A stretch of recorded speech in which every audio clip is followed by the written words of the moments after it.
Tuan-puan, emas ni kita tak akan jual kecuali dalam 3 keadaan. Pertama, kita akan jual emas untuk tujuan tambah harta. Jual emas untuk beli rumah yang boleh disewakan, sesuai jual emas. Jual emas sebagai deposit untuk beli rumah untuk disewakan, rumah pelaburan, sesuai. Jual emas untuk beli tanah yang mendatangkan hasil, sesuai jual. Tapi kalau sekadar jual emas letak SB tabung haji, ini merugikan, downgrade aset yang bagus kepada aset yang low class. Pertama. Yang kedua, kita akan jual emas bila dah capai target.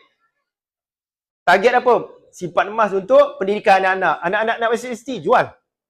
Simpan emas untuk pergi haji. Sampai masa pergi haji, jual. Untuk dana perkahwinan anak-anak muda ni, sampai masa, jual.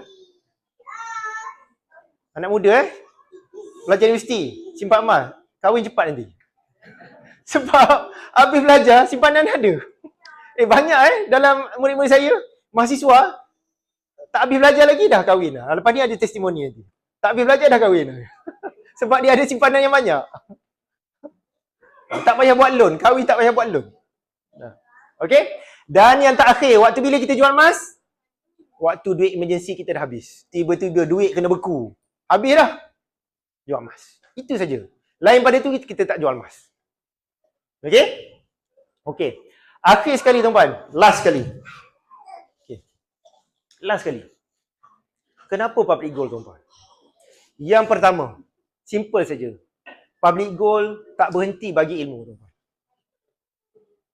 Tak berhenti bagi ilmu. Bukan emas yang menjadikan kita kaya. Yang menjadikan kita kaya ialah ilmu tentang emas.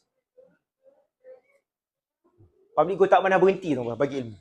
Okay? Sebab tu tuan-puan, kalau ada skin cepat kaya bertopeng kat emas, musuh utama dia adalah dealer public gold.